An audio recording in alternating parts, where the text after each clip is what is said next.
Bonjour, bien-aimés dans le Seigneur. Que le Seigneur Jésus-Christ vous bénisse abondamment. De là où vous êtes, que la grâce de Dieu vous localise. C'est toujours un plaisir de partager avec vous le matin la pensée du Seigneur. Le Seigneur nous a mis à cœur. Ce matin, il y a quelque chose qui traverse mon esprit.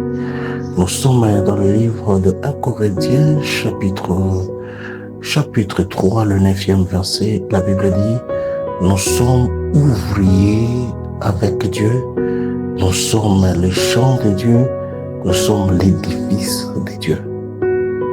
Je me veux rappeler à tout un chacun de nous que nous sommes ouvriers avec Dieu.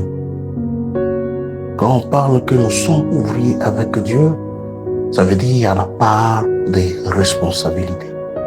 Il y a la responsabilité de l'homme, il y a aussi la responsabilité de Dieu. Dans tout ce qui est en train de vous arriver dans votre vie, vous devez savoir qu'il y a la responsabilité de Dieu et la responsabilité de l'homme. Car la Bible dit, nous sommes ouvriers avec lui.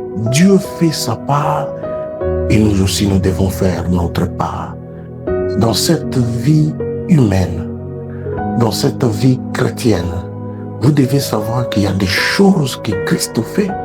Il y a des choses que toi, nécessairement, tu dois le faire. Christ peut te donner le message, c'est toi qui dois te lever pour aller annoncer le message. Si tu ne le fais pas, tu ne seras pas béni. Oh, la Bible dit, c'est l'œuvre de l'Éternel, ton Dieu, qui te bénira.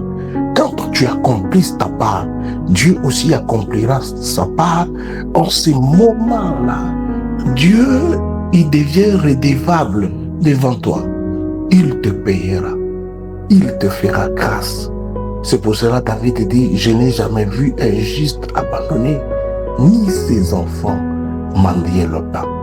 Bien-aimés, mettez-nous à l'œuvre. Faisons l'œuvre de Dieu. Travaillons pour Dieu. Dieu aussi va s'y mettre et il va nous payer. Il est le rémunérateur de tout celui qui le cherche. Celui qui cherche Dieu, Dieu lui paye. Celui qui cherche à faire le travail de Dieu, Dieu le récompense. Alors, mettez-nous à l'œuvre. Ne croisons pas les bras que toutes choses Dieu va le faire. Non, il y a ta responsabilité, il y a ta part dans ce que tu dois faire. Même dans ta famille, il y a des choses que tu dois faire. C'est ta responsabilité. Il y a d'autres choses qui reviennent à la responsabilité de Dieu. Il est avec nous. Il ne va pas nous abandonner. Il ne t'abandonnera pas. Je t'encourage ce matin de faire ta part, de faire ta responsabilité, de te lever, de marcher pour lui, de parler pour lui, de faire ce qu'il faut faire pour lui. Lui aussi fera sa part et tu verras qu'une bénédiction sera sur ta vie. Et Dieu ne t'abandonnera pas. Dieu ne te laissera pas. Courage, bien-aimé. Pour ceux qui travaillent, pour ceux qui sont en route, ceux qui parlent de la part de Dieu, ceux qui sont au service de Dieu, mais ils ne voient rien. Et je te dis, tôt ou tard, bien-aimé, le Seigneur viendra te payer. Même pas dans ce monde, même dans le monde à venir. Je suis sûr que Dieu n'est pas un fils de l'homme pour mentir. Il ne mentira jamais. Ce qu'il t'a promis, c'est ce qu'il va réaliser. Il te donnera des choses que tu cherches. C'est pour cela qu'il t'écrit, fais de l'Éternel tes délices. Il te donnera ce que ton cœur désire. Que Dieu te bénisse et toutes les bonnes choses. Amen.